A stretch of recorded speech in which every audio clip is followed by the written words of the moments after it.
علی بھی اگلا سوال ہے، میں پولٹری کا بزنس شروع کرنا چاہتا ہوں، لیکن اکثر سننے میں آیا ہے کہ فارمی مرغیاں مضر صحت ہیں، ایسی صورتحال میں کیا پولٹری کا بزنس حلال ہوگا؟ اچھا شکر ہے، یہی سننے میں ہمیں تو کہتے ہیں جی فارمی جڑی مرغی ہے نہ ادھر ماں نہ پیو تو اس سے پوچھے جو آپ دیسی مرغی ہیں ان کے ماں باپ کی تحقیق کر کے آپ کھا رہے ہوتے ہیں؟ کیونکہ آج کل جو دیسی مرغیاں بھی مارکیٹ میں آئی ہیں وہ بھی زیادہ تر فارمی ہوتی ہیں، یہ گولڈن مرغیاں، تو ماں باپ کی تحقیق کرنے کی آپ کو دوسرا یہ کوئی شرعی قانون تو نہیں ہے کہ آپ نے وہ تحقیق کرنی ہے.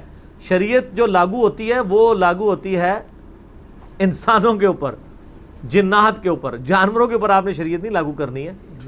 ورنہ تو آپ کو پتا ہے جانوروں میں تو آپ کو پتا ہے یہ جوڑے والا میں میل فیمیل کا بھی چکر اس طریقے سے اسٹرکٹلی تو وہ فالو نہیں ہو رہا ہوتا کہ وہ یعنی میاں بیوی کا جیسے ریلیشن شپ ہے، وہاں تو اس طرح اوپن ہی ہوتا ہے، ایک مرغا ہے تو 5 مرغیاں رکھی ہوتی ہیں ساتھ. تو آپ دیسی بھی رکھ کے دیکھیں تو وہ اگر آپ اس چکروں میں پڑ جائیں گے نہ ماں نہ پیو تو یہ تو اور چکر ہے. باقی یہ جو مضر صحت والا مسئلہ ہے نا یہ پاکستان میں بھی اٹھا تھا، سپریم کورٹ نے بھی اس کا نوٹس لیا، وہ فیڈ کے اعتبار سے پھر الٹیمیٹلی اب تو خیر معاملہ ریزالو ہو گیا، اللہ کا شکر ہے. باقی یہ کہنا کہ ان کی فیڈ میں سور یا باقی چیزیں شامل کی جاتی ہیں، ہمیں تو کوئی ایسی تحقیق نہیں ملی ہے. اور دوسری بات یہ ہے کہ سور کو تو چھوڑ دیں، آپ کی دیسی مرغیاں بھی جو کھا پی رہی ہیں کیا وہ کیڑے مکوڑے کیا وہ آپ کے نزدیک حلال ہیں کھانے؟ گٹروں کا وہ پانی پیتی ہیں، کیچڑ سے وہ پیتی ہیں، ان کے اوپر آپ شریعت کیوں لاگو کر رہے ہیں؟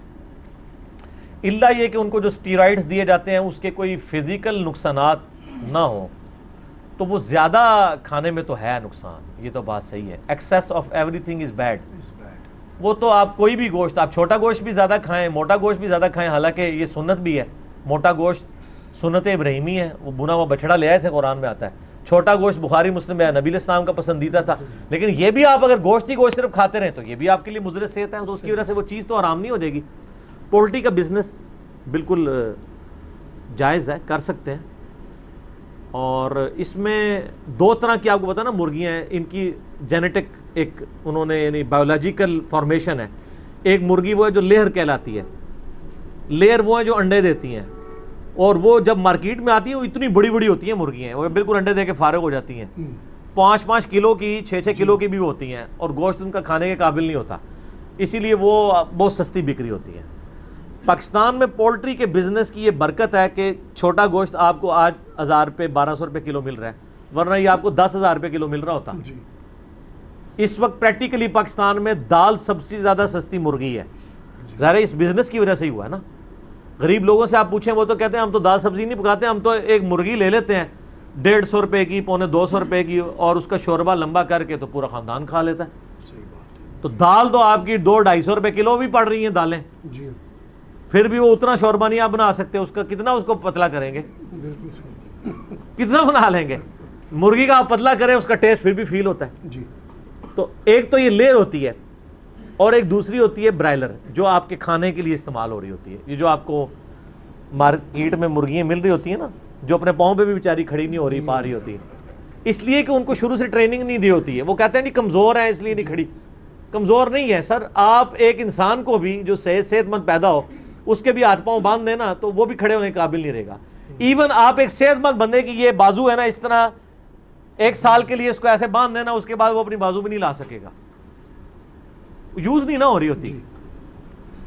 تو یہ نہیں ہے کہ مطلب وہ ان کا گوشت کوئی صحت والا نہیں ہے، ایسا نہیں ہے. باقی ایکسیس نہیں ہونا چاہیے.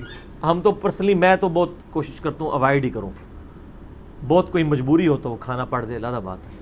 باقی بزنس اس کا حلال ہے، بلکہ اگر آپ کی نیت ٹھیک ہوگی تو نیکی کا کام ہے لوگوں کو یعنی سستا گوشت پرووائڈ کریں. تو جو برائلر ہے وہ کھانے کے لیے استعمال ہوتی ہے، لیئر جو ہے وہ انڈوں کے لیے. اور میں بھی آج کل ایک آزمائش سے گزر رہا ہوں. میں وہ مارکیٹ میں آپ کو پتا ہے چوزے آئے ہوئے ہوتے ہیں نا، تو وہ بچے ضد کر رہے تھے تو ہم نے مارکیٹ سے وہ چوزے خرید کے پال لیے. وہ آپ اگر 20 خریدیں تو 3-4 بچ جاتے ہیں 20 میں سے. وہ اس لیے کہ وہ ریجیکٹڈ چوزے ہوتے ہیں، جو بیمار ہوتے ہیں تو وہ مارکیٹ میں آ جاتے ہیں، تو وہ پھر یا قسمت یا نصیب. حالانکہ میں نے ساروں کو ویکسین بھی کرائی، ہمارے گھر سے قریب ہی ہے ہاسپٹل جانوروں کا، تو اس کے باوجود وہ البتہ ان میں ایک چوزہ ایسا نکلا، مجھے چوزہ ذہن میں آ گیا، کل اس کو ہاسپٹل میں لے گیا. وہ چوزا بڑا تو ہو گیا لیکن اس کے جسم پہ بال کوئی نہیں ہے. جیسے وہ یہ پیدا ہوتی ہے، یعنی یہ جو چڑیا کا بچہ ہوتا ہے نا، بالکل گوشت اس کا اس طرح وہ اتنا بڑا ہو گیا تو اس طرح ہی نظر آتا ہے. چاند ایک جگہ پہ تھوڑے تھوڑے بال نکلے ہوئے، بال ہی نہیں ہے. میں بڑا پریشان، میں اب اس ڈاکٹر کے پاس گیا. میں نے کہا جی کوئی اس کو دوائی دیں، تو وہ کہنے لگا جی دوائی تو میں دوں گا، باقی اتنی ریکوری اس کی نہیں ہوگی. تو اس نے وہ وٹامن کا وہ مجھے شربت لکھ دیا کہ صبح شام اس کو ڈراپ سے پلائیں. تو اور اس نے کہا جی اس کو باقی چوزوں سے، میں نے کہا باقی چوزے سے مارتے بہت ہیں کیونکہ ان کو وہ کہتے ہیں اس لیے مارتے ہیں کہ وہ چوزے سے چوزا مارنے کے لیے تیار ہی نہیں ہے، کیونکہ چوزوں والی تو اس میں کوئی شکل ہی نہیں نظر آ رہی. تو اس کو اپنے خیر لادہ کر دیا. تو وہ کہنے لگے کہ اس کی جینیٹک سٹرکچر کا فرق ہے، یہ لیئر کا میل ہے. تو لیئر مرغی جو ہے نا، وہ اس کا جو میل ہوتا ہے وہ اسی طرح کہ اس کی پرورش، جسم تو بہت بڑا ہو جاتا ہے لیکن اس کے پر شر کے معاملے میں نا معاملات پرور اس کے نہیں اس طرح اگتے. باقی وہ کہہ رہے جی آپ یہ وٹامن کے اس سے وہ جو بچوں کو وٹامن کا شربت لکھا جائے تو وہ اس نے کہا جی وہ ڈراپس میں نے خریدے جی جا کے، پھر وہ اس کو آپ شروع کیے. دعا کریں معلوم کریں اس کے کیونکہ مجھے اب فکر لگ رہی ہے کہ سردیاں آنے والی ہیں. تو میرا بچہ کہہ رہا ہے کہ اس کے لیے ایک سویٹر بھی بابا لینا پڑے گا ورنہ تو اس کو ٹھنڈ لگ جائے گی. تو میں نے کہا ہاں ٹھنڈ تو لگے گی، ظاہر ہے اس کے جسم پہ بال ہی نہیں، بالوں نے ہی روکنا ہوتا ہے نا ٹھنڈ کو. تو ہم کوشش کر رہے ہیں کہ تھوڑے بہت بال اس کے اگ جائے. آپ بھی دعا کریں، ہم بھی دعا کرتے ہیں. ٹھیک ہو گیا. جزاکم اللہ.